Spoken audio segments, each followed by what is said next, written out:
Per fer aquestes albergínies en necessitem 3 o 4 de mitjanes, botifarra, ous, ceba, llet, una mica de maicena, formatge ratllat, sal, oli i pebre. Tallem les albergínies per la meitat i les posem al microones a 800 watts uns 10 minuts, fins que estiguin toves. Les buidem una mica i les reservem. Tallem l'interior de l'albergínia reservada i la ceba ben petita. Fem enrossir la ceba en una paella amb una mica d'oli. Afegim la botifarra ben esmicolada i ho fem coure uns minuts, fins que quedi ben torradet.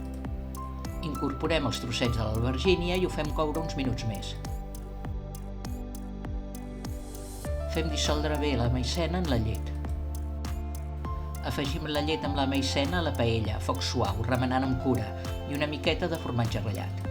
Ho fem coure fins que espesseixi, rectifiquem de sal i pebre i ho deixem refredar una mica. Mentre la massa refreda, separem els rovells de les clares i les fem pujar a punt de neu amb un polsim de sal.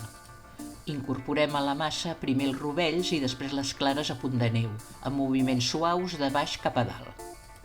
Omplim les mitges albergínies amb aquesta massa i les posem en una safata de forn untada amb una mica d'oli, una mica de formatge ratllat i unes gotes d'oli o mantega per sobre.